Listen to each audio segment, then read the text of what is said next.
Bueno, pues vamos a informar muy poco. Vamos a dedicar esta conferencia, este diálogo circular, en una sesión amplia de preguntas y respuestas. Nada más estamos muy satisfechos porque se logró un acuerdo para reestructurar la deuda de Argentina. Esto es una buena noticia porque estaban buscando una negociación con el Fondo Monetario Internacional, también con los financieros, los poseedores de bonos. Como ustedes saben, el gobierno anterior de Argentina contrató mucha deuda, dejó la situación financiera de Argentina en condiciones lamentables por el volumen de deuda, por los compromisos de pago en muy corto tiempo. El nuevo presidente, Alberto Fernández, inició un proceso de negociación para no declarar la suspensión de pagos. Si se hubiese llegado a eso,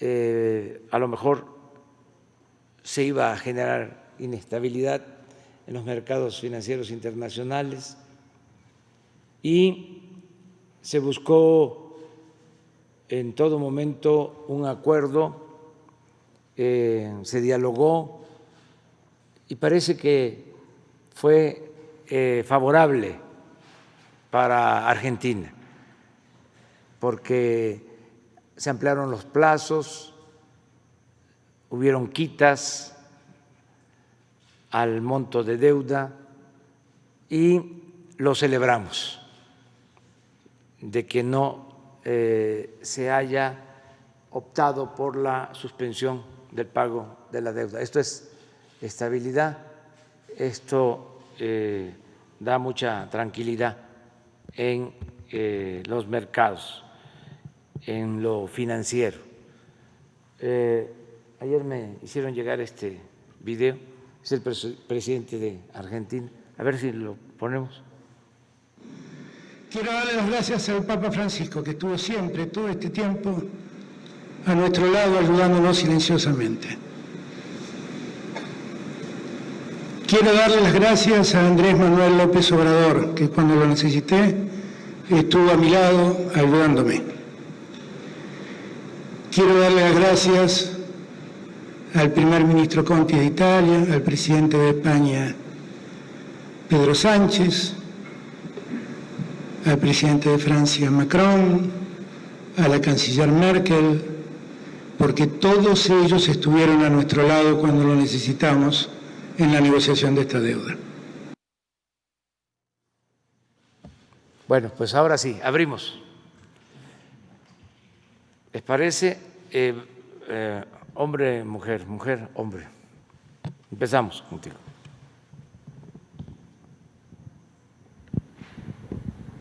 Buenos días, presidente. Berenice Telles, del Diario Nacional 1+1. Mi pregunta está enfocada a, pues ya viene la solicitud del nuevo presupuesto para el ejercicio del próximo año y hay, al parecer, en la Secretaría de Comunicaciones y Transportes pues una falta de eficiencia en el ejercicio de los recursos. Quisiera que nos pudiera aclarar un poco en qué consiste y qué va a suceder con estos recursos que no fueron ejercidos. Bueno, vamos a presentarles la propuesta de presupuesto que se va a entregar al Congreso. Va a estar aquí el secretario de Hacienda el día 9. Se entrega el 8 el proyecto de presupuesto para que se analice, se discuta y en su caso se apruebe en la Cámara de Diputados, porque esa es la facultad de la Cámara de Diputados. En este caso es una facultad exclusiva de la Cámara de Diputados, no corresponde a la Cámara de Senadores. Entonces, se va a enviar el día 8, como lo establece la ley, y el 9, que es, ¿qué día? Miércoles, va a estar aquí el secretario de Hacienda. También vamos a informar sobre el avance en el ejercicio del presupuesto de este año. Se ha ido avanzando de acuerdo al programa, no hay subejercicio en los presupuestos aprobados, en este caso para comunicación. Estamos avanzando en las obras, todo el programa de mantenimiento de carretera está en proceso, la construcción de caminos, lo mismo. En el caso de dos obras grandes que tienen que ver con trenes, ya está pues a punto de que se reciba, que se entregue el tren en Guadalajara, incluso se piensa inaugurar en este mes. Ese tren llevaba mucha demora, un tren con demora, no estaba llegando a tiempo, pero ya se resolvió, ya está terminado. El tren Toluca, Ciudad de México, está avanzando, tiene presupuesto y se está trabajando, no están detenidas las obras. Y así en general, en el caso de las telecomunicaciones, lo mismo, pero informamos con tiempo.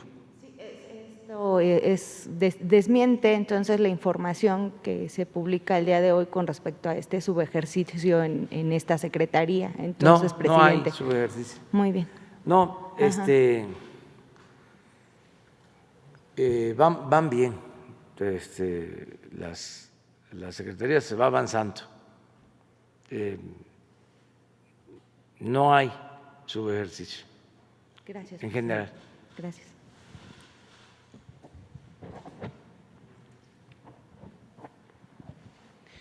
Gracias, buenos días, señor presidente. Primero que nada, bueno, Demián Duarte, de Pasión por los Negocios, Política Rock and Roll Radio, Lobos FM de Sonora. Permítame felicitarle por su segundo informe de gobierno, un interesante documento. Yo, al igual que usted, creo que la infraestructura es el camino, así que bien, hay que invertir los recursos públicos en eso, en el desarrollo. Señor presidente, ayer en su informe usted en el tema de seguridad enfatizaba un tema que es muy sensible, el asunto de los feminicidios, y usted manifestaba que es un tema que está a la baja. Y de hecho, en el informe reciente que presentó el secretario Durazo el 20 de agosto pasado, se detalló detallaba ahí que hubo 74 feminicidios en el mes de julio. Incluso se daba cuenta de que en Sonora bajó sensiblemente esta situación, había 13 casos documentados entre el mes de enero y el de julio. Sin embargo, justamente el lunes pasado tuvimos en Empalme una situación que nos parece bastante grave en Sonora. Es una chica que fue víctima, es una chica de nombre Rosalía Yasmín, y fue asesinada no por una persona o no en un caso de violencia doméstica, no, fue asesinada por un comando armado. De hecho, le dieron 9 balazos por fuera de su casa. Ella tenía un puesto de comida que ponía a su familia fuera de su casa y ahí fue asesinada. Esta situación se suma evidentemente a la lamentable estadística de feminicidios. No quisiéramos que ninguna mujer más fuera violentada ni asesinada en México. Sin embargo, también expresa una situación de inseguridad que vivimos en Sonora, muy en particular en la región de Guaymas y Empalme. Los ciudadanos de estos dos municipios me contactaron y me pidieron que le expresara su preocupación por la situación. Me dicen que son un par de ciudades sin ley, donde las autoridades no han podido hacer nada para frenar la ola de violencia, y en particular, me pidieron que le expresara esta situación, la preocupación por el caso de Yasmín, pero también pedirle que se intervenga de manera tajante para frenar la ola de violencia y de inseguridad que se vive ahí. ¿Qué les puede responder, por favor? Bueno, pues que tienen razón, son crímenes lamentables, no deben de suceder, crímenes mucho menos estos feminicidios. Estamos todos los días atendiendo el problema de la inseguridad, de la violencia. Lo que dije ayer, hemos avanzado en detener el crecimiento de la incidencia delictiva en casi todos los delitos, menos en 2, en extorsión y homicidios dolosos. Me gustaría a ver si pueden poner el último reporte de datos oficiales, lo que se informó ¿mande? Sí, el corte hasta el día 20. Van a ver ustedes que hay disminución en muchos. En el caso del feminicidio es muy poco, es la disminución, o sea, se ha mantenido. Si tomamos como antecedente noviembre del 18, desde que estamos en el gobierno. Entonces, casi en todos, repito, los homicidios ha habido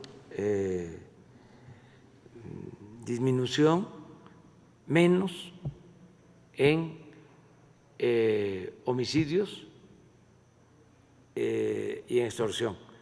¿Por qué nos ha costado reducir el número de homicidios? Porque tiene que ver mucho con la delincuencia organizada y constantemente hay confrontación, enfrentamientos entre grupos, y eso nos aumenta el número de homicidios. Hay un porcentaje de todos los homicidios del país, del orden del 75% de los homicidios, tienen que ver con el crimen organizado. Y no es justificación. Sí, esto es homicidio, no es justificación de ningún tipo, pero quedaron bandas, nos heredaron grupos con estructuras, como el caso de Guanajuato, donde se dejó que un grupo dominara por mucho tiempo se produjo en los últimos tiempos mucha violencia, mucho enfrentamiento. Ahora que se detuvo al dirigente de la banda, al jefe de la banda, de todas maneras sigue habiendo problemas. Ayer fue también el estado con más homicidios, Guanajuato. Ya no igual, ha habido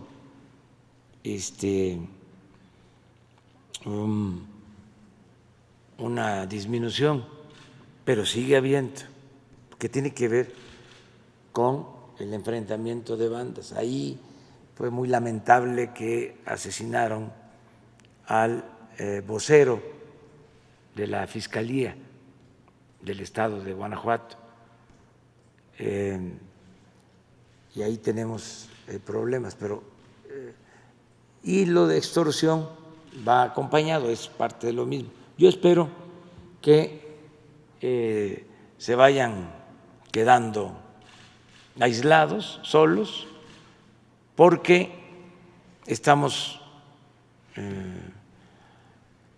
avanzando, cada vez hay más presencia de elementos de seguridad. Ayer hablé de que ya son 97,000 elementos de la Guardia Nacional, 97,000, eso nunca se había visto. Ya hay más elementos en varios estados de la Guardia Nacional que policías estatales. O sea, esto desde luego está ayudando y va a seguir ayudando. Pero esto es, sí, esto es lo que tiene que ver con feminicidios y esto es lo que informamos.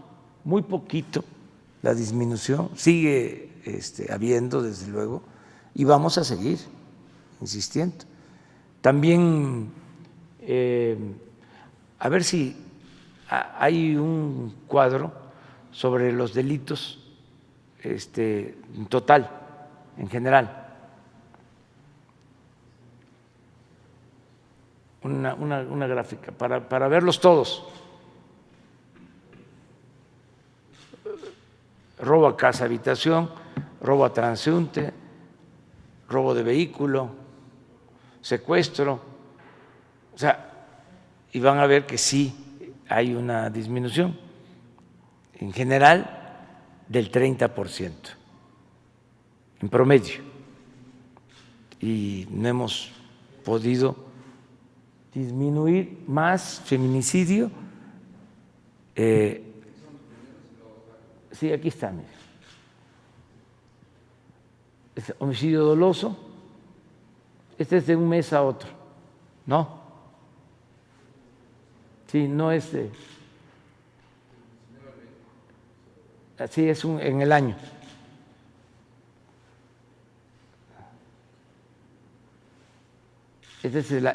Yo comparé noviembre del 18 a el día de hoy, o sea, a la actualidad. Pero esto es lo que nos está pasando. Robo de negocio 21 menos, violación 8.2 menos, robo total 22.5 menos, feminicidio 5.4 arriba de 19-20, por eso sale así. Con el primer semestre del... Sí. Y aquí, por ejemplo, extorsión está menos, pero si se compara como lo hice, de noviembre a la actualidad, está arriba. Secuestro 40, 30% menos. Entonces, pero tenemos que seguir adelante. Tengo confianza de que vamos a serenar al país, se va a disminuir la incidencia delictiva, porque ya no hay contubernio, no hay asociación delictuosa entre la delincuencia organizada y las autoridades. Está bien pintada la raya.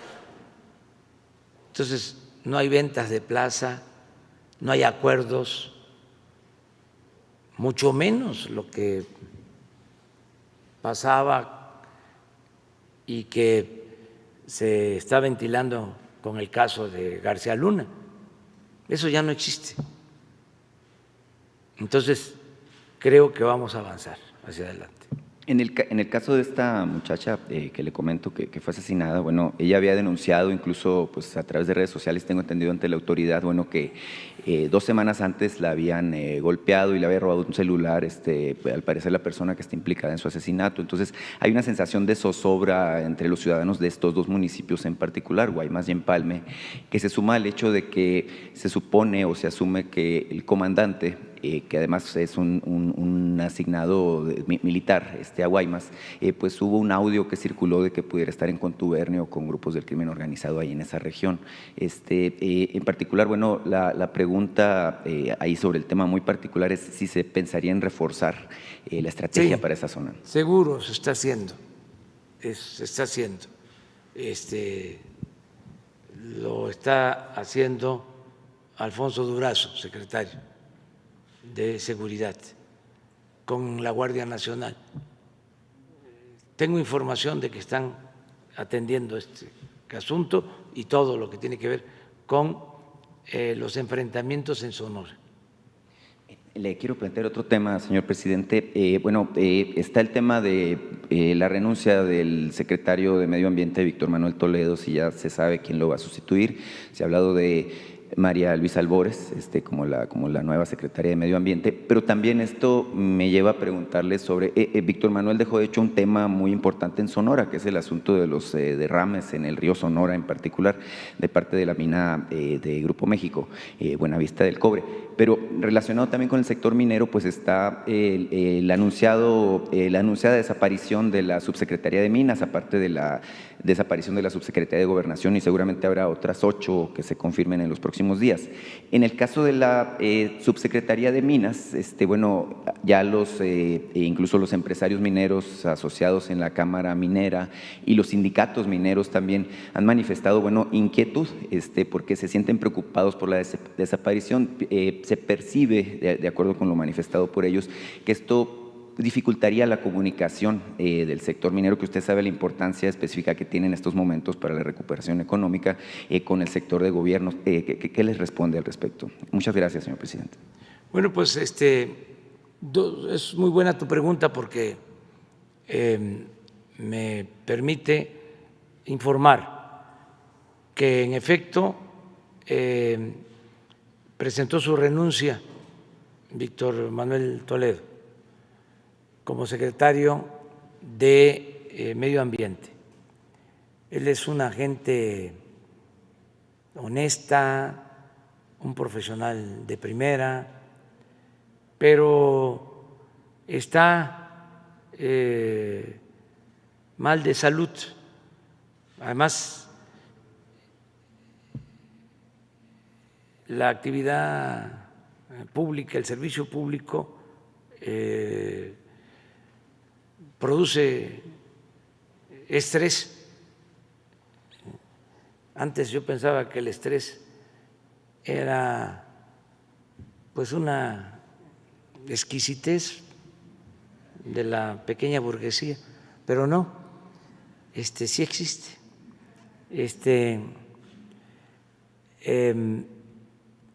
Y no todos estamos hechos para resistir presiones. Él es una gente repito, de primer orden.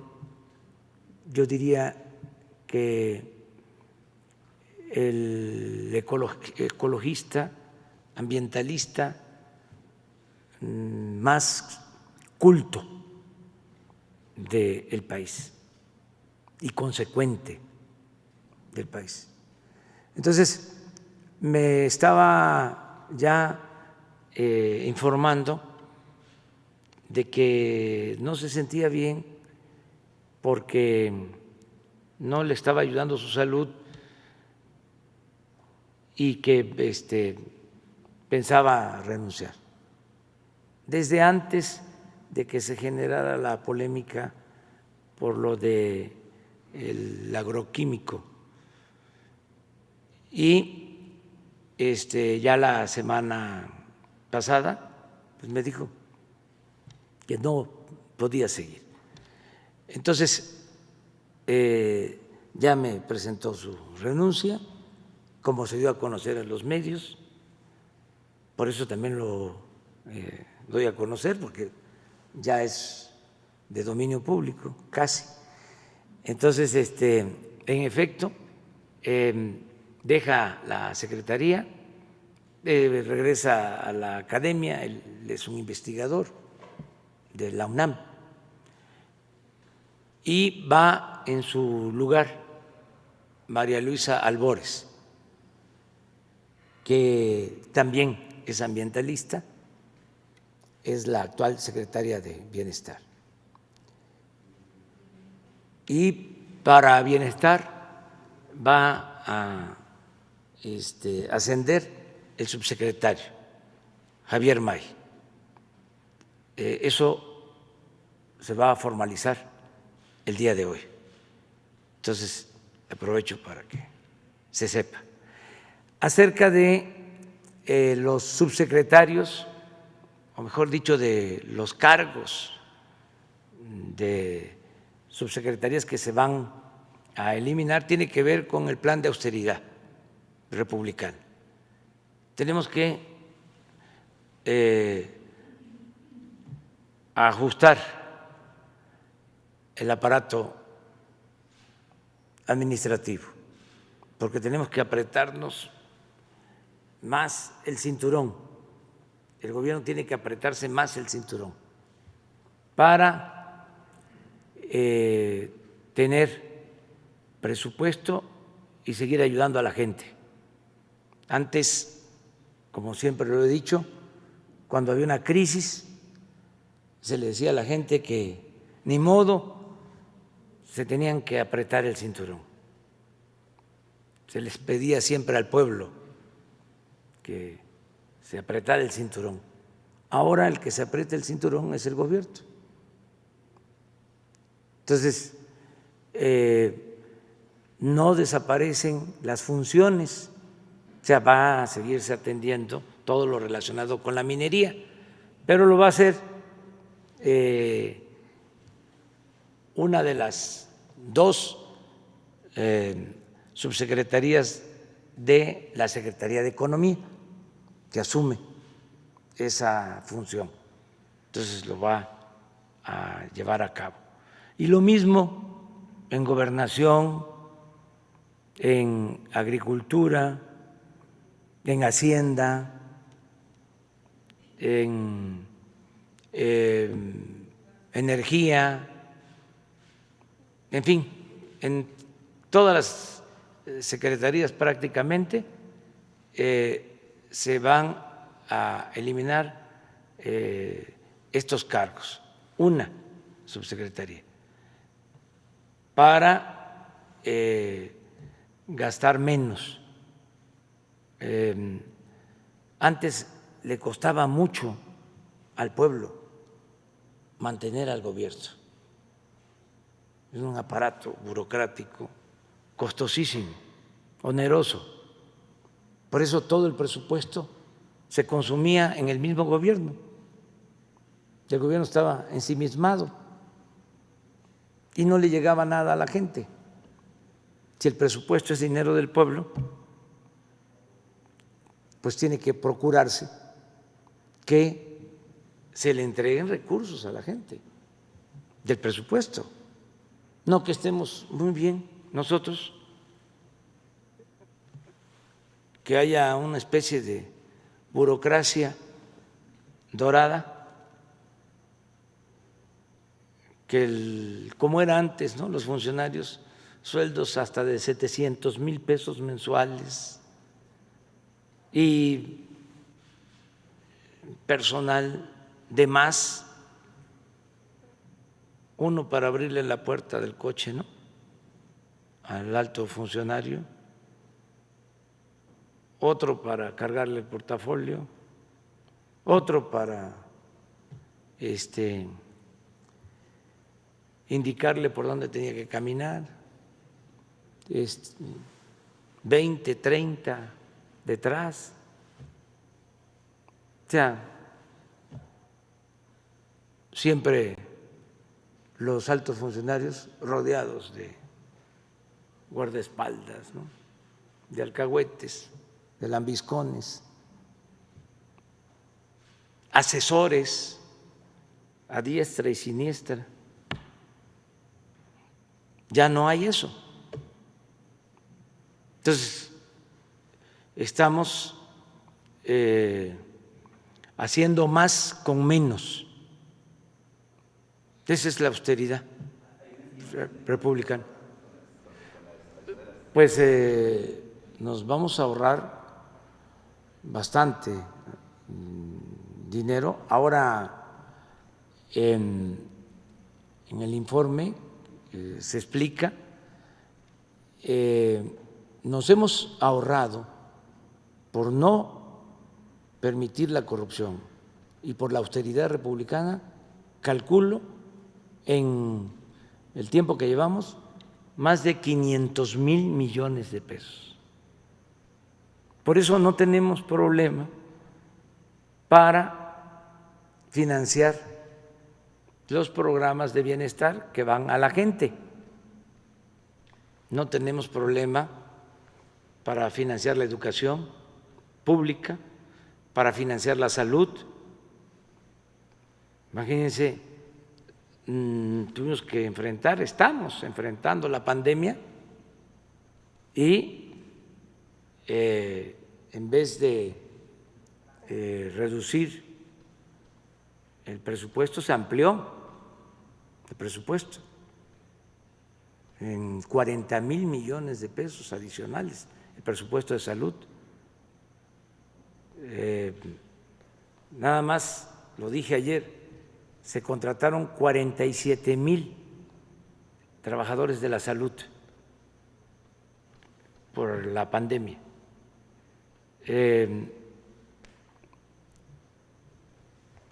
Rehabilitamos y terminamos hospitales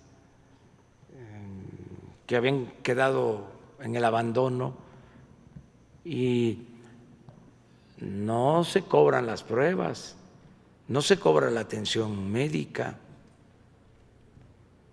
Todos los que han necesitado atención por padecer de COVID han sido atendidos de manera gratuita.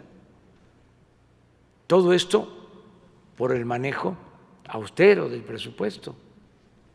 Si le hubiésemos seguido con el tren de gasto que se llevaba antes, pues no hubiésemos tenido presupuesto, o no se hubiese contado con presupuesto, o se hubiese tenido que pedir crédito, ¿sí?, seguir endeudando al país, y eso no lo hemos hecho. Entonces, por eso la austeridad, pero sí es bastante lo que hemos ahorrado y vamos a seguir así, porque la austeridad no es un asunto administrativo, es un asunto de principios. No puede ser que el presupuesto, que es de todos, lo disfruten solo una minoría y que el pueblo no reciba nada o reciba muy poco. Entonces estamos procurando una distribución equitativa, justa del presupuesto.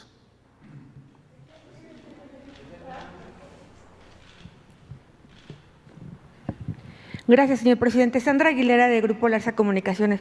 Presidente, antes que nada quiero darle las gracias porque después de haber hecho la denuncia del robo de insumos en el Hospital del Iste de Cancún por el director general, bueno, se hicieron las investigaciones y ya no se encuentra laborando él. Le quería dar las gracias. Ahorita la subdirectora administrativa está siendo investigada. Nada más que aquí haya un rumor, presidente, porque dicen que el doctor Pedro Centeno Santaella será supuestamente el próximo director de la empresa que usted hizo de distribución de medicamentos. El doctor Pedro Centeno también tiene denuncias en la función pública por cubrir a estas administradoras. Ellas están en diferentes clínicas del Iste, no se conocen entre sí. Sin embargo, han denunciado lo mismo, que son protegidas por el doctor Centeno. Quisiera preguntarle al respecto si es cierto este rumor que corre acerca de que va a hacer en lugar de David. Sí, él va a ser el ¿Sí? encargado de la empresa distribuidora, el doctor Pedro Centeno.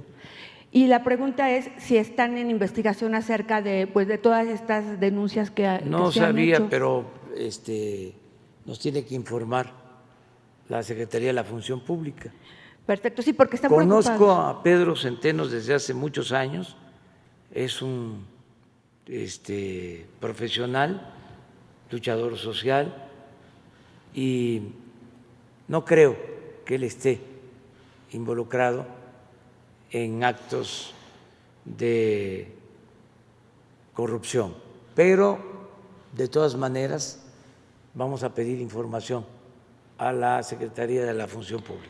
Gracias, presidente. También le quería comentar que por otro lado vino el doctor Lehmann, muchas gracias, que como se lo solicitamos del hospital de Pemex, porque tenemos muchas denuncias de mucha gente, sobre todo de adultos mayores, presidente, que pues están casados, personas de 80 años con otra persona de 83 años, donde padecen mucho de que no hay insumos, no hay medicamentos, no hay nada. Entonces ellos nos están solicitando si puede haber un departamento de atención a derechohabientes, así como lo hay en el IMSS, en el ISSSTE, en INSABI, que generalmente nosotros canalizamos las denuncias y siempre les dan atención. En Pemex no existe, y el doctor Lehmann pues nos dijo que no hace falta en Pemex nada y que todo está perfecto. Entonces quisiera pues saber si podría haber la oportunidad de que los atiendan, porque son muchas, cada vez hay más denuncias de estas personas. Sí, yo me encargo de eso. Y ya por último. Bueno, le comentamos Sí. al doctor de Pemex Para que les pongan para un área. que se apoye.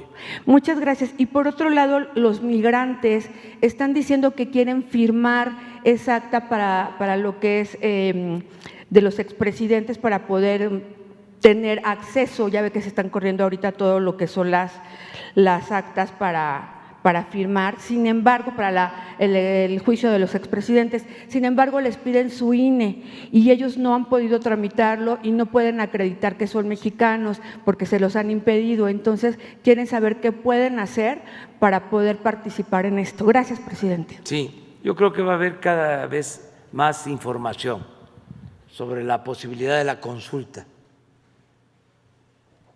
Ya estoy viendo que hay iniciativas de ciudadanos para reunir las firmas, que es el primer paso. Y se va a dar respuesta a los que trabajan en el extranjero, si ellos pueden también firmar. Yo creo que sí. Ellos son ciudadanos mexicanos, si tienen su credencial de elector, porque sí hay que identificarse y presentar la credencial de elector. Creo que es básico, un requisito básico. Y poco a poco se va a ir sabiendo más. Tenemos hasta el día 15 de septiembre. Primero hay que observar si se va a llegar al número de firmas. No es fácil, pero pues depende de la gente. Si no, está la posibilidad que lo hagan los legisladores, y si no, lo va a solicitar el presidente, como lo establece el procedimiento legal. Pues sí se va a hacer.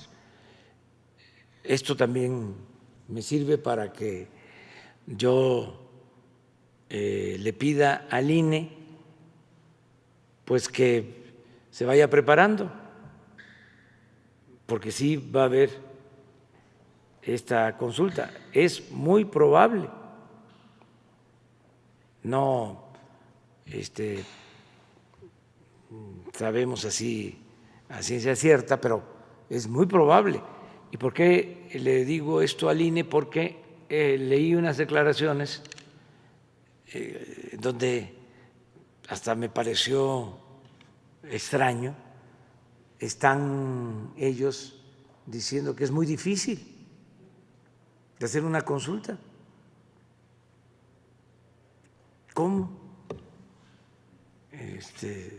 Si ellos son los que tienen que promover que haya democracia. Sí, sí, pero pues que también se ajusten, ¿no?, el cinturón y que hagan más con menos, que ahorren, pero no puede ser que sea por dinero, pues. No puede condicionarse a que se va a requerir más dinero. Si la gente quiere que haya una consulta, porque en la democracia el pueblo es el que manda, el pueblo es el que decide, pues hay que hacerle caso a la gente, hay que hacerle caso al pueblo. Y si no les gusta a ellos, porque no estén de acuerdo, por alguna razón, pues no son los indicados para opinar sobre eso. Si son los jueces, si es el árbitro. También pues aprovecho para decir de que vamos a presentar nuestra queja ante el Tribunal Electoral porque el INE nos quita un mensaje en televisión, porque hablo del Papa Francisco, cuando el Papa Francisco es, además de líder religioso, jefe de Estado. Pero el colmo es que me llaman la atención porque hablo de conservadores, no les gusta que yo llame a nuestros adversarios, con todo respeto, conservadores.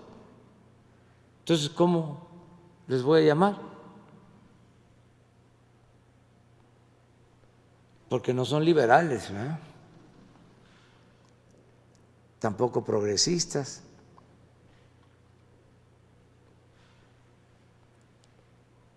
Entonces vamos a ver esto porque están queriendo censurarnos, y la libertad. No nos podemos quedar callados. Y aquí está prohibido prohibir. Libertad plena, así como nos cuestionan que nosotros tengamos también posibilidad de replicar. Entonces, ¿qué quieren? ¿Que no hablemos? que ya no haya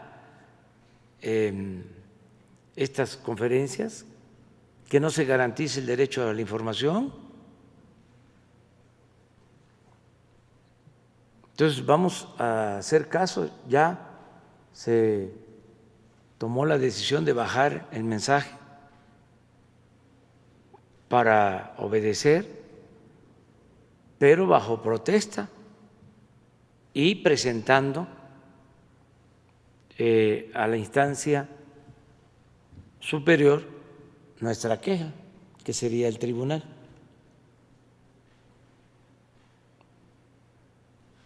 Aprovechando que sale el tema. Muy bien, compañero. Gracias, presidente. Buenos días, Víctor Blogs para México Informa. Le quiero hacer una pregunta, presidente, respecto a lo que está comentando ahorita. Usted ha comentado y lo ha mencionado muchísimas veces que en su gobierno no existe la censura para los medios de comunicación.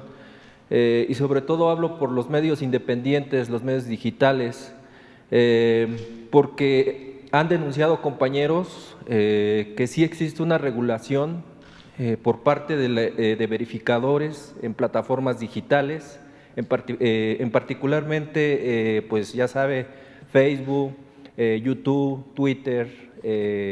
La situación es de que estos verificadores que revisan el contenido clasifican el contenido como falso o engañoso, cuando usted también lo ha comentado aquí en sus conferencias, presidente, periodistas, columnistas reconocidos también han creado o publicado información falsa en ese sentido. Entonces, la pregunta sería, ¿quién verifica al verificador?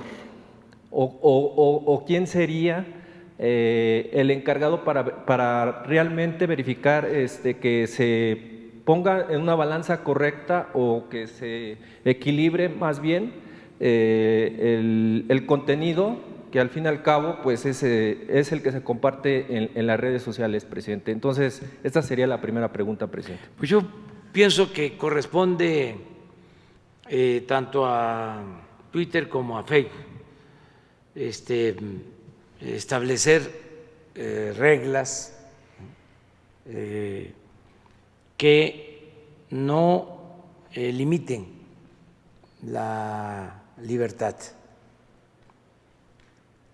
y que al mismo tiempo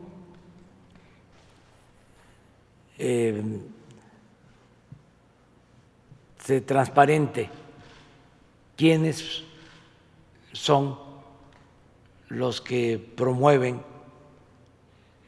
ciertos programas o campañas en las redes y cuánto pagan.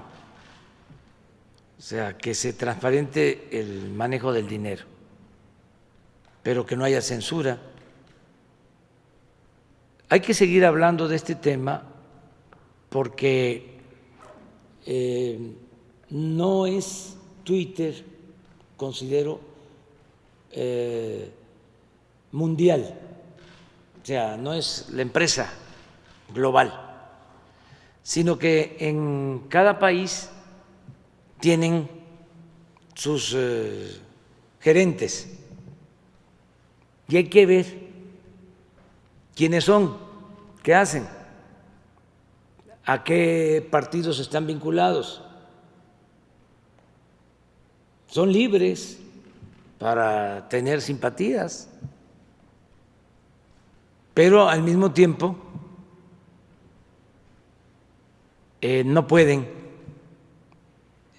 utilizar esos instrumentos para sesgar o distorsionar la información o utilizar esas redes para atacar a quienes consideran opositores o adversarios. Sí, vamos ahora a buscar que se concrete, que vengan, que informen porque sí hay muchos bots y la pregunta es, ¿quién paga? ¿Quién es el que está financiando? Es un poco lo de las llamadas organizaciones no gubernamentales. Esta asociación, ¿cómo se llama? Mexicanos en pro de la corrupción, que se enojan mucho porque dimos a conocer que tienen financiamiento hasta del extranjero para atacarnos, y ellos se sitúan, se colocan como paladines de la transparencia. No siempre son los que están dando a conocer denuncias en contra nuestra y promueven amparos. Y bueno, si tienen financiamiento de empresas, de asociaciones extranjeras, fundaciones, pues vamos a saber quién es quién en la promoción, transparencia. No es limitar la libertad, no, sino saber si es inserción pagada. ¿Se acuerdan cómo era antes en los periódicos? Se publicaba una página y se le ponía inserción pagada para que el lector supiera de que se pagaba. Hay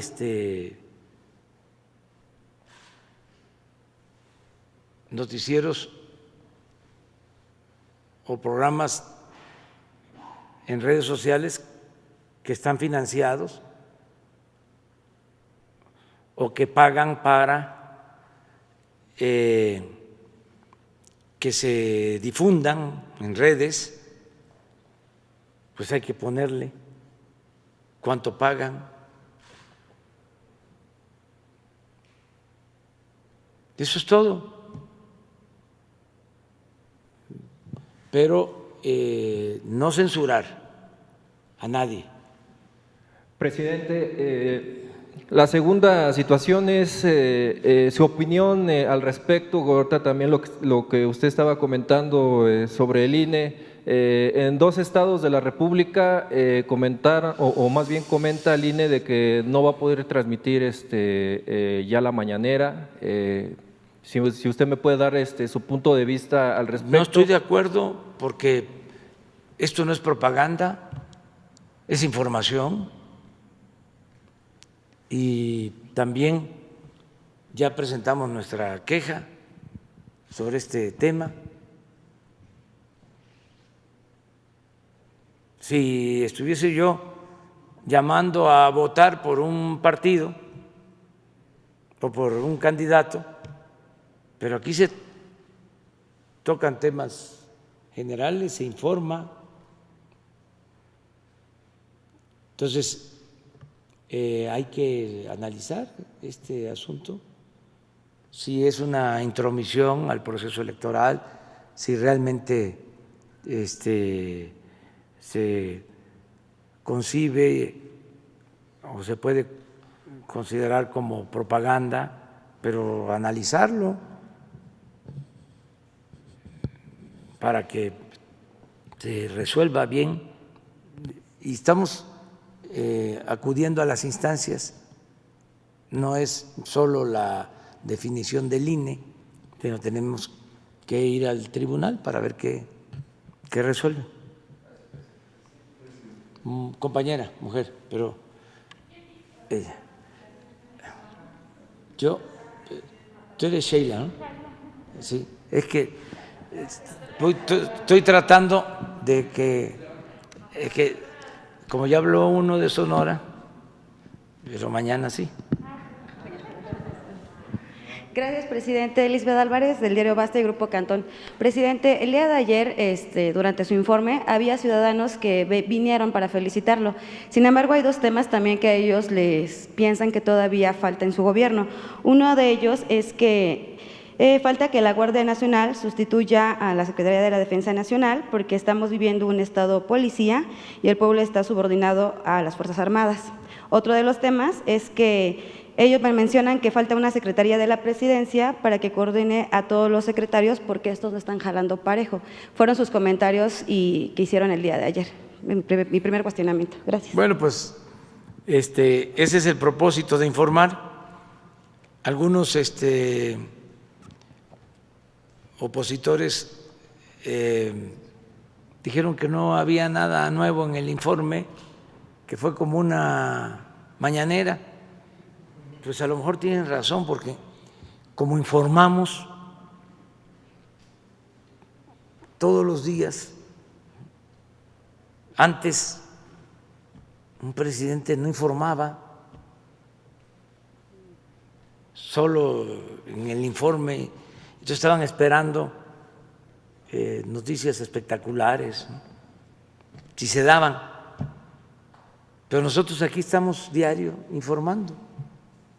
Claro, en el informe de ayer lo que hice fue reafirmar cuáles son nuestros principios básicos para la acción gubernamental, lo que venimos haciendo, cómo a pesar de la pandemia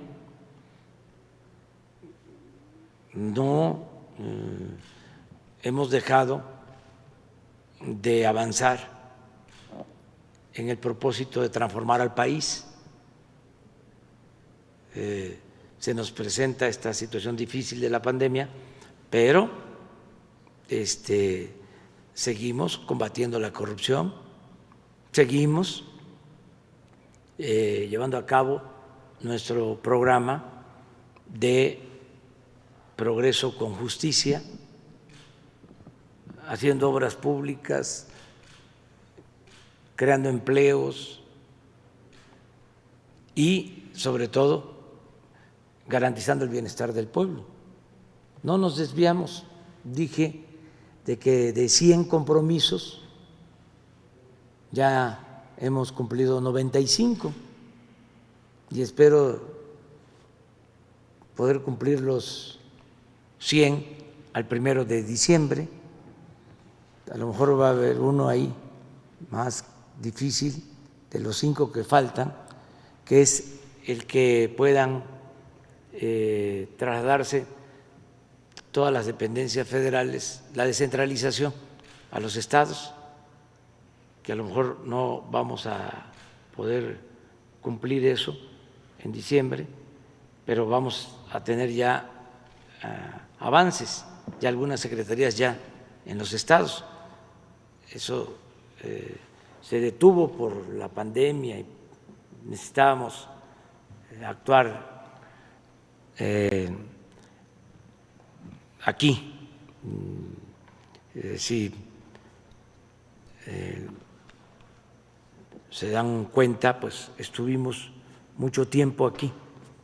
Yo incluso dejé de ir a los estados, a las giras de fin de semana, y nos congregamos en la capital, pero ya eso ya va a pasar porque ya afortunadamente va bajando la pandemia, sus efectos más graves. Entonces, ya se ha ido informando, la Guardia Nacional está avanzando, nos está ayudando mucho la Secretaría de la Defensa, la Secretaría de Marina. Ayer les hice un reconocimiento a los 2 secretarios, el de Defensa y el de Marina, porque son dos instituciones que han sido fundamentales. Nada más les comento de 4 cosas así. Tuvimos el problema del desabasto por el combate al huachicol y de inmediato, ¿no?, para no tener problemas, se adquirieron más de 600 pipas para que no nos faltaran las gasolinas. ¿Y quién nos ayudó? La Secretaría de la Defensa. Operan las 600 pipas, ya no hay ningún problema de desabasto. Y además cumplimos el propósito de casi acabar con el huachicol, con el robo de combustible. ¿Quién nos ayuda? La Secretaría de la Defensa. 2, se toma la decisión de cancelar el proyecto de construir el aeropuerto en Texcoco y hacerlo en Santa Lucía, construir el nuevo aeropuerto Felipe Ángeles. ¿Quién nos ayuda? La Secretaría de la Defensa, los ingenieros militares. 3, viene la pandemia y desde el inicio les pido a la Secretaría de Marina y a la Secretaría de la Defensa, vamos con el plan DN3 en salud por primera vez y a reconvertir hospitales, y nos ayudan marinos y soldados. Y ahí están, como los médicos de hospitales civiles, de hospitales públicos y de hospitales también privados. Ahí están los médicos militares, los marinos, salvando vidas. ¿Cómo integramos a la Guardia Nacional si no es con el apoyo de la Defensa y de Marina? Entonces, le digo a la gente que se preocupa por que haya mucha participación de las Fuerzas Armadas, que no olviden que el soldado es pueblo uniformado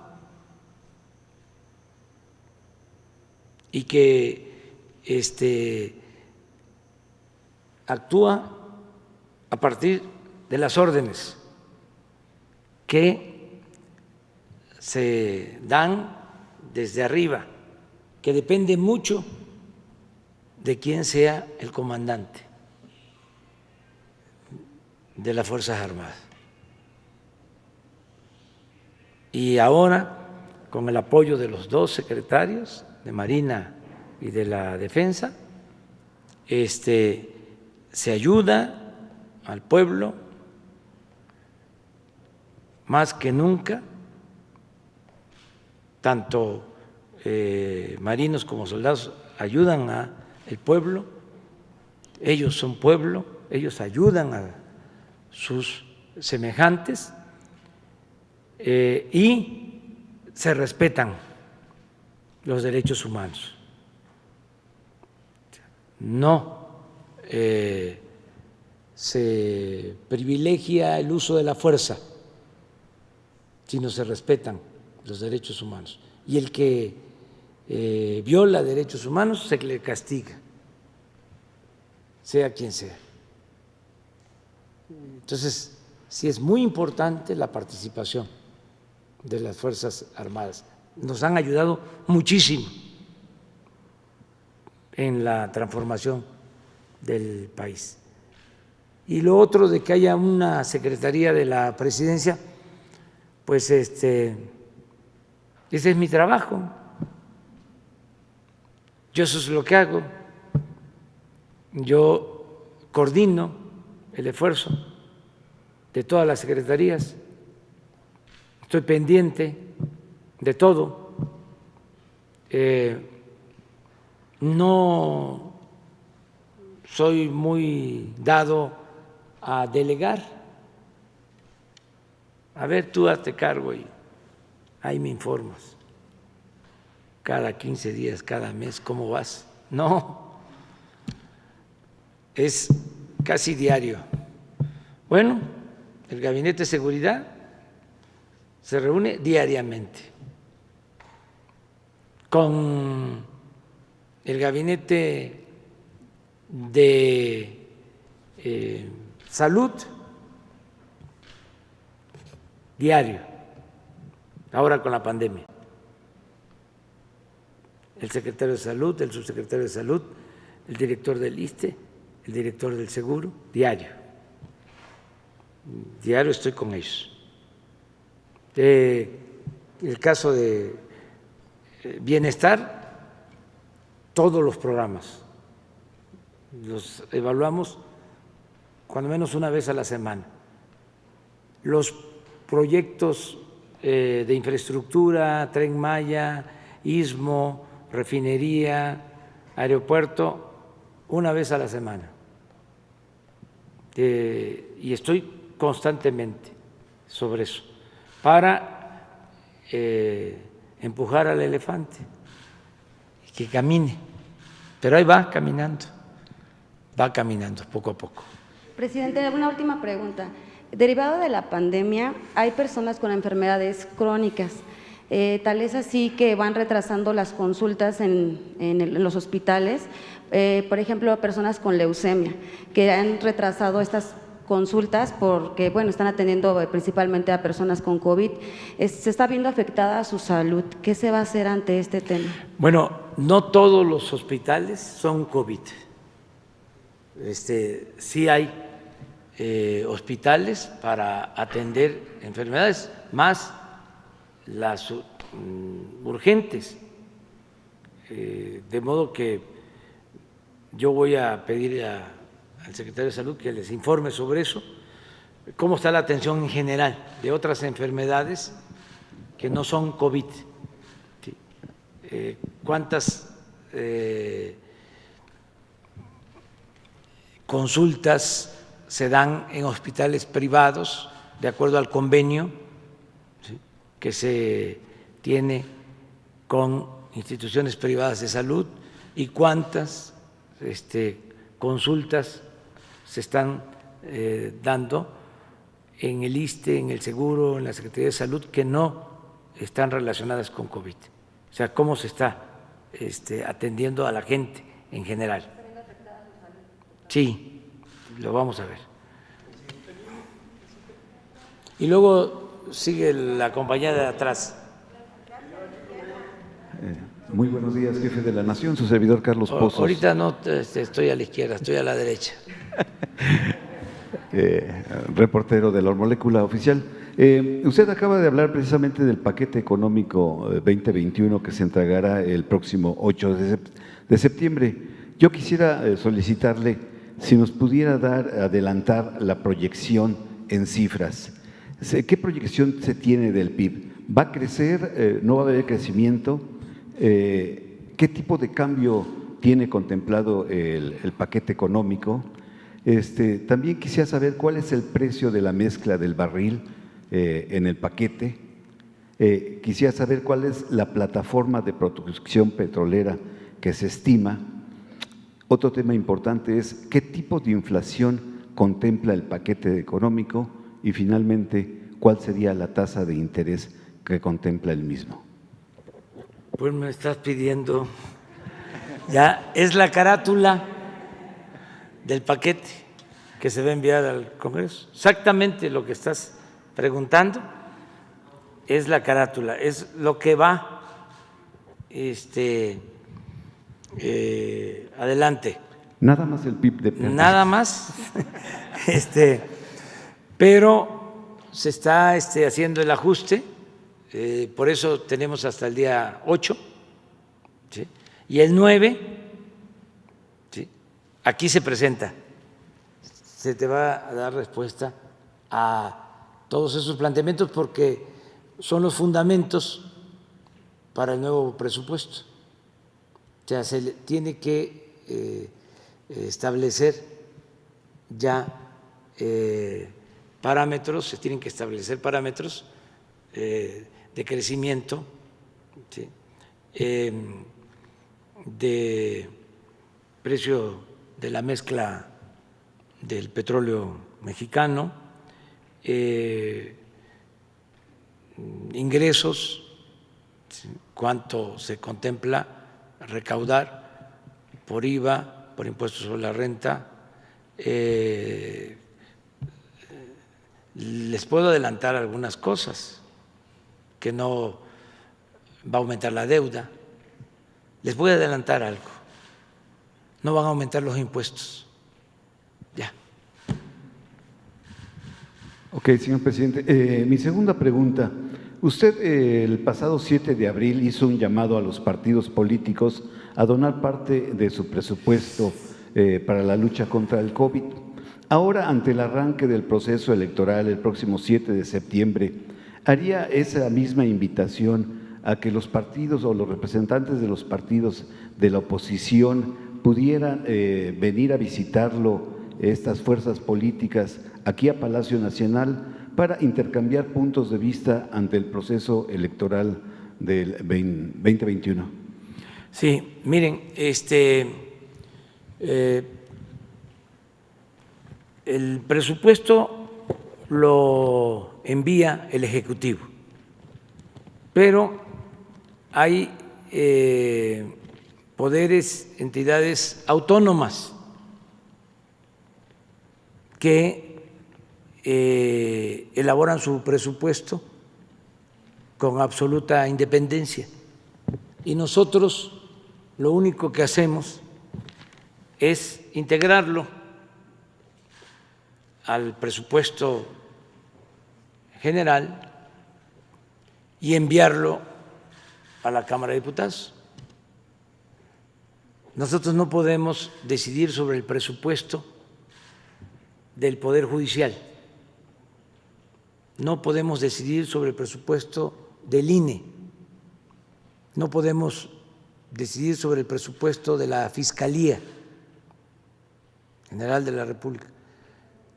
Sin embargo, le pedí al secretario de Hacienda que, con todo respeto a las autonomías, se les informara a estos poderes de la situación económica por la que se está atravesando, y que de manera voluntaria se hiciera un esfuerzo para que estos organismos autónomos ahorraran lo más que se pueda.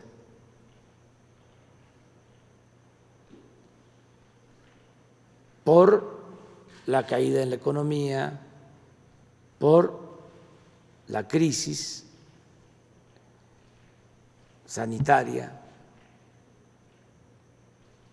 se envió un escrito hace como 5 días o una semana, de manera muy respetuosa, y yo considero que van a tomar en cuenta este llamamiento.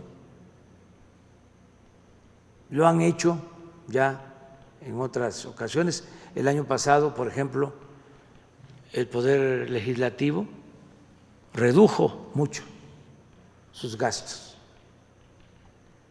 porque en otros tiempos se daban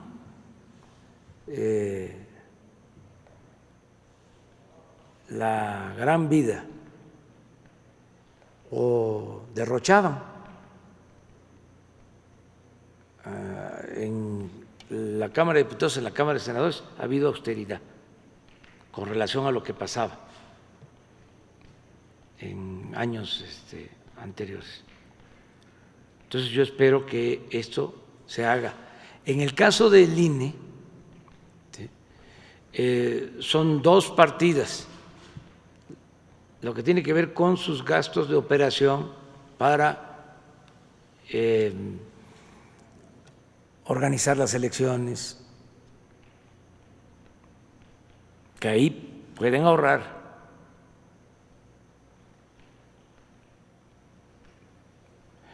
Y la otra partida es la que el INE entrega por ley a los partidos. Y hay una iniciativa en el Congreso para reducir el presupuesto de los partidos, nada más que no ha podido pasar, no han querido aprobarla. A lo mejor ahora se aprueba, porque bien podrían bajar hasta el 50% su gasto, los partidos. Vamos a esperar.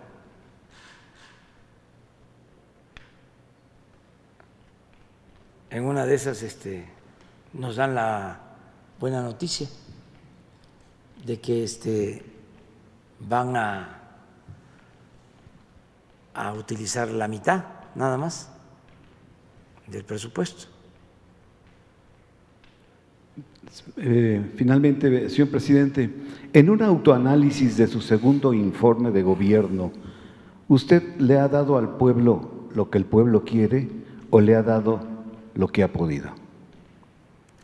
Le he dado mucho. Yo creo que lo más importante es que le hemos dado. Hay gobiernos que dan, y ese es el nuestro.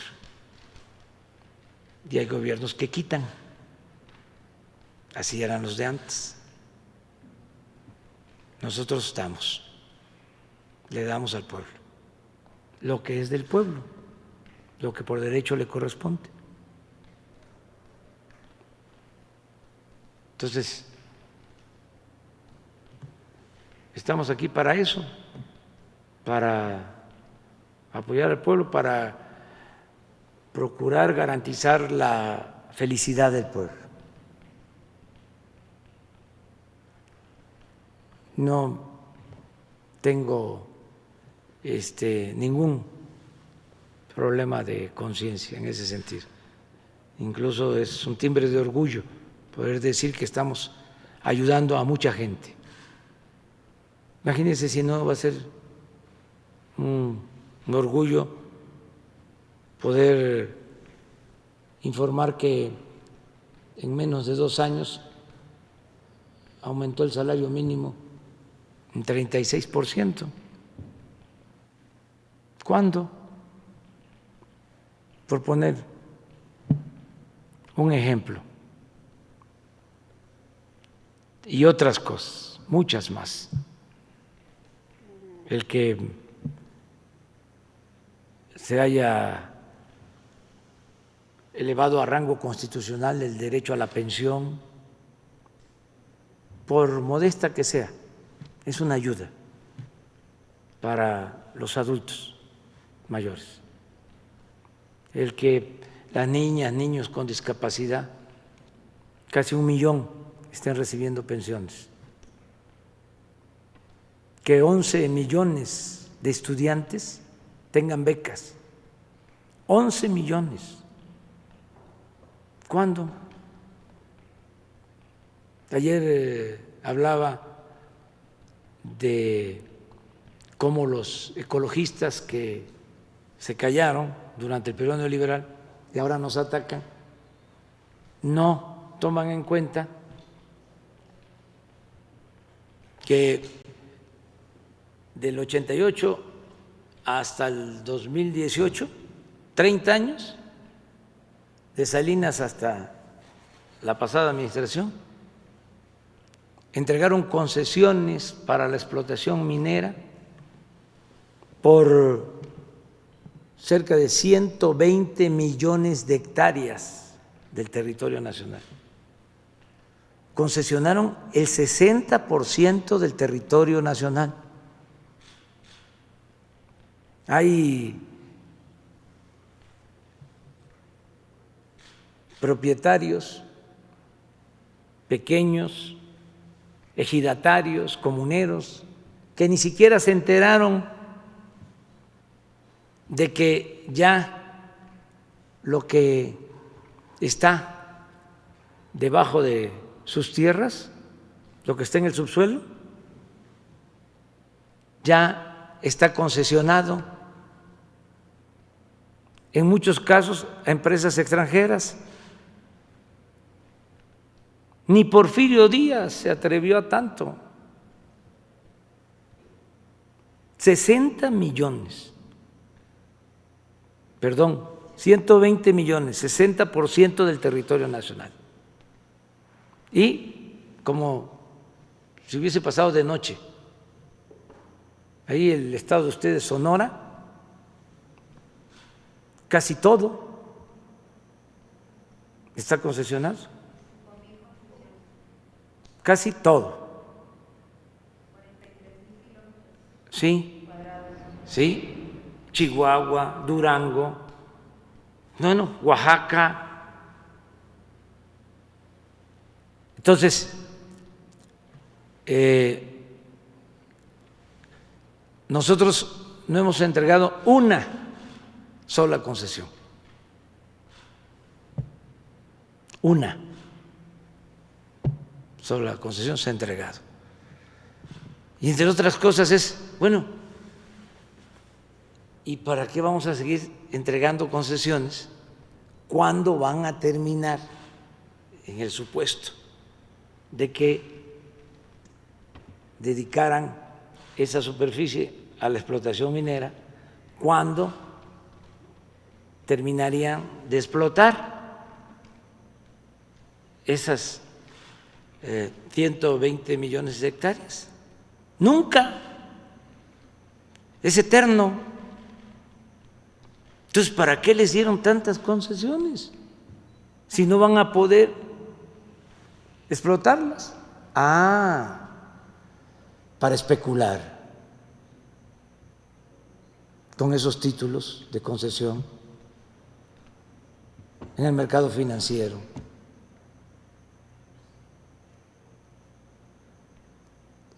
Pero, ¿qué hicieron los ecologistas, los ambientalistas, cuando hasta el cerro de San Luis Potosí, que es el emblema del Estado, desapareció? Lo devastaron. ¿Dónde estaban? Ahora tenemos el programa de reforestación más importante del mundo. Estamos plantando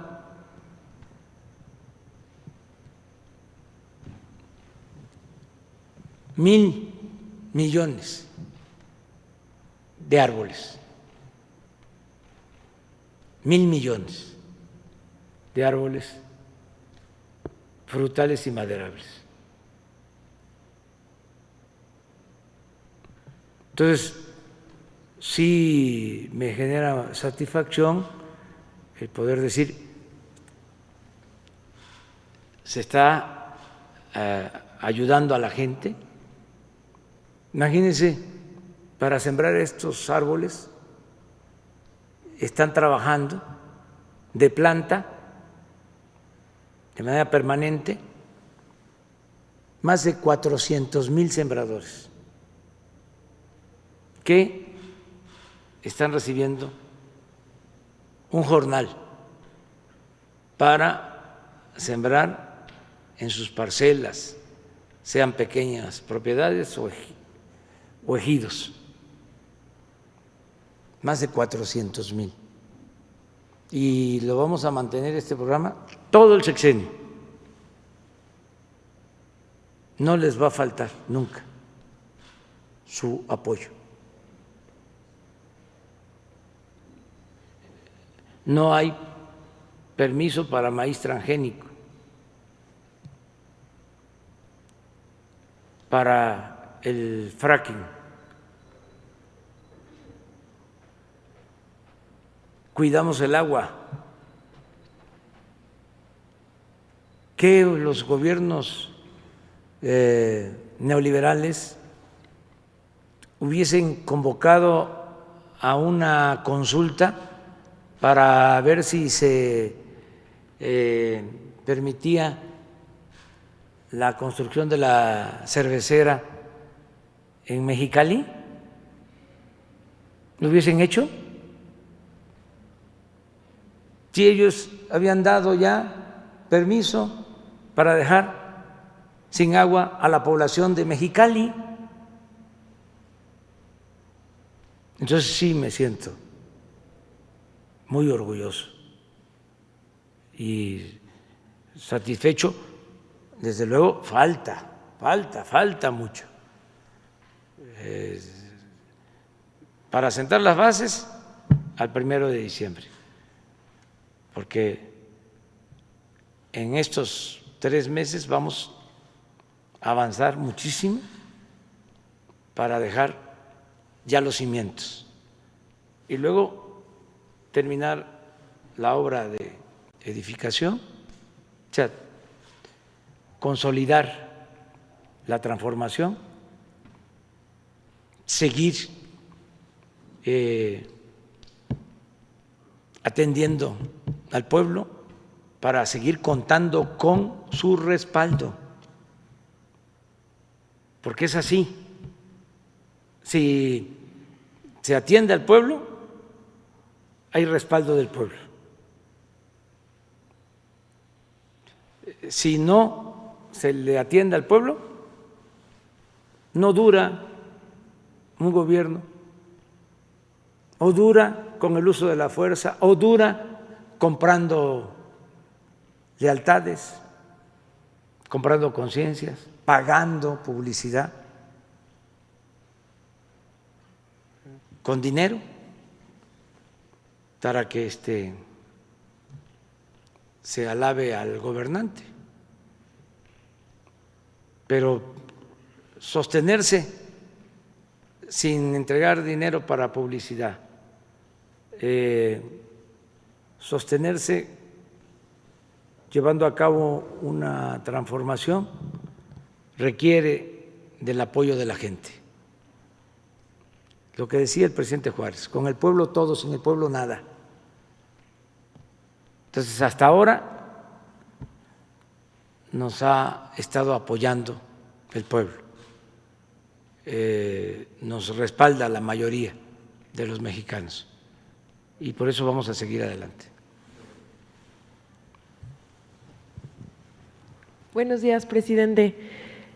Ahorita acaba de decir que no habrá más impuestos, pero Morena en el Senado está pensando gravar las herencias y refrescos. ¿Usted opina que no debe Morena iniciar una discusión sobre progresividad fiscal? Yo creo que no deben de aumentar los impuestos en términos reales, o sea, para que se entienda. O sea, se va a aumentar lo que es inflación, pero no hay un aumento en términos reales. No debe de haber aumentos. Y en el caso de los refrescos y de productos industrializados y cigarros, alcohol, siempre se ha establecido como norma el aumentar los impuestos para que el gobierno tenga de esa forma dinero y pueda llevar a cabo campañas, ¿sí?, contra el alcoholismo, contra el tabaquismo, en este caso contra los productos chatarra. Yo no estoy de acuerdo con eso, porque no se puede traficar con la salud del pueblo. O sea, no es, a ver, dame, y así ya puedes vender tus productos. No estoy de acuerdo con eso. Yo creo que el gobierno tiene que hacer campañas de orientación nutricional como parte de su acción en lo fundamental, sobre todo en lo que tiene que ver con la salud, que se oriente a la gente de no consumir productos chatarra con excesos de azúcar, de sal, de químicos. Nosotros tenemos esa campaña y va a ir a fondo, porque eso afecta a la salud del pueblo, sobre todo en el caso de los niños, y enfermedades como diabetes, como hipertensión, la obesidad, tiene que ver con eso. No del todo también, porque no hay que ser extremistas. Hay esas enfermedades, muchas enfermedades de esas crónicas, la hipertensión, la diabetes, son hereditarias en buena medida, pero se agravan con la mala alimentación, con el no hacer ejercicio, con no bajar de peso. Entonces, se puede prevenir mucho.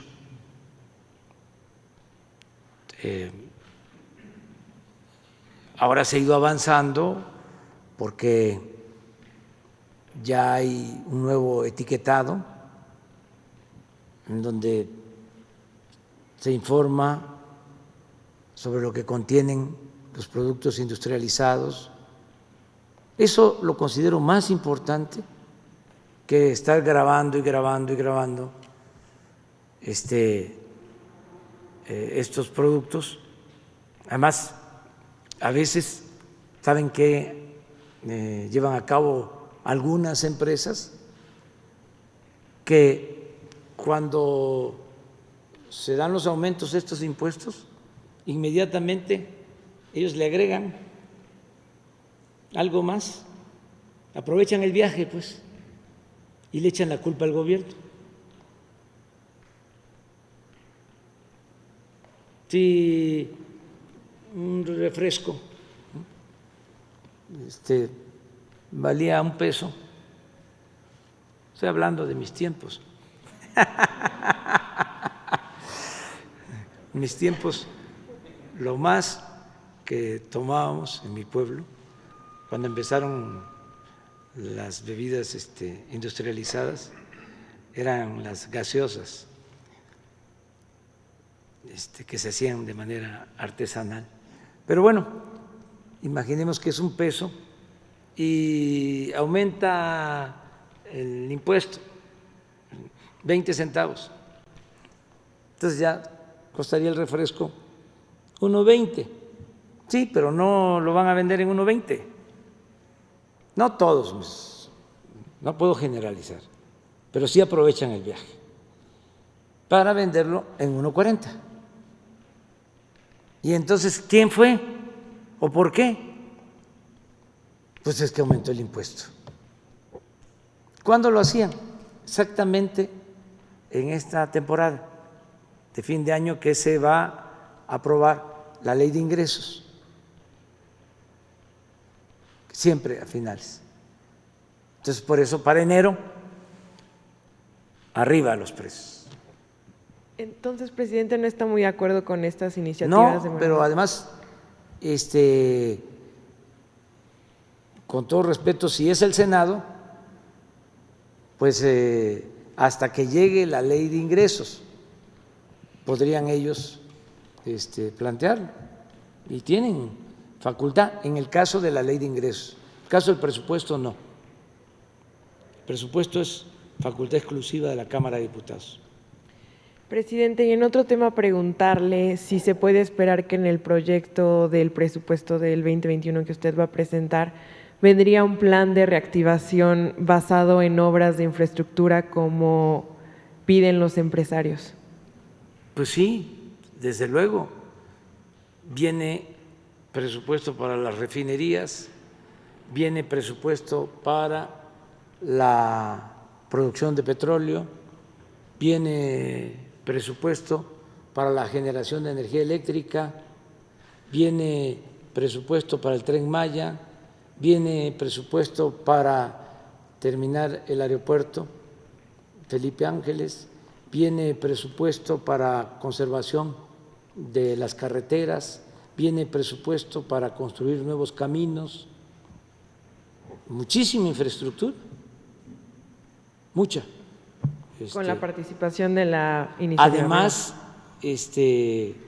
con participación de la iniciativa privada, pero sin endeudar al país, porque un día les voy a mostrar cómo se endeudaron gobiernos con la pandemia, porque siguieron con la misma estrategia neoliberal, siempre en las crisis, más deuda. Eso era lo que me pedían algunos, que se endeudara el país. Les voy a mostrar aquí cuánto se endeudaron los países europeos, cuánto se endeudó Japón, cuánto se endeudó Estados Unidos y cuánto es nuestra deuda, para que vean que la estrategia nuestra fue muy responsable, prudente. Si les hubiésemos hecho caso, entonces sí no podría yo garantizar el bienestar de la gente, del pueblo, porque más deuda es más pago de intereses de deuda, menos dinero para la gente, más dinero para pagar el servicio de la deuda. Entonces, además, el caso de Estados Unidos, con la pandemia, le meten pues hasta 25-30% del Producto Interno de Estados Unidos. Aumentan su deuda 30%, 40%, Japón igual, Alemania 20-25%. Pero son países que tienen más fortaleza económica que nuestro país. Aplicar esa receta que aplican ellos, que desde mi punto de vista ni siquiera ellos deberían de hacerlo, ¿sí? Aplicarla en México, pues es aniquilar al país, es hipotecar por completo el futuro de México, de las nuevas generaciones, no dejarles nada. Y vieron países europeos que no tienen el mismo nivel que Alemania o que Japón o que Estados Unidos y se endeudaron, y yo les comentaba con todo respeto que cuando regresaban los jefes de Estado, después de estar haciendo gestiones en la Unión Europea para obtener créditos, les aplaudían porque habían conseguido deuda. Claro, no le aplaudía el pueblo, sus allegados, como que ya con esa deuda, con esos nuevos créditos, se iba a resolver el problema. No, ya, pues no han salido de la crisis. Al contrario, van a complicarse más su situación económica con esa estrategia. Entonces, México, lo dije ayer, es de los pocos países que optó por una estrategia distinta. Ya no es deuda para darle a los de arriba, porque si llueve fuerte arriba, gotea abajo. No, no fue deuda, fue apretarnos el cinturón, austeridad y apoyar abajo de manera directa, con, lo voy a seguir diciendo, la bendición que significa el aumento en las remesas, lo que envían nuestros paisanos a sus familiares. Ayer que estaba hablando de cómo han aumentado las remesas, di un dato, van aumentando en 10% las remesas con relación al año pasado. Y ayer el Banco de México dio el dato de julio, y exacto, de acuerdo a nuestros cálculos, las remesas creciendo. El dato del Banco de México de ayer con relación a lo que llegó de remesas en julio. Entonces esto nos está ayudando mucho. Imagínense otro dato, las tiendas que venden productos básicos, Chedraui, Soriana, otras, para no hacer publicidad a tantas tiendas, han vendido en este tiempo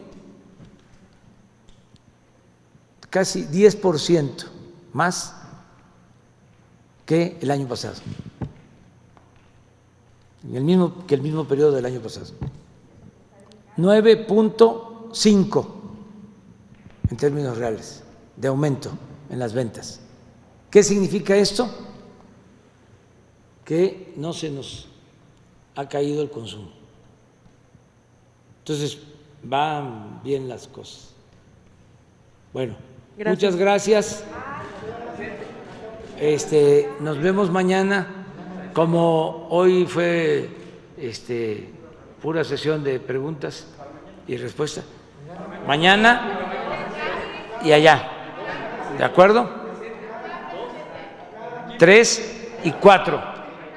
5, tú tienes tiempo que no te damos la palabra. 6. ¿De acuerdo? Nos vemos.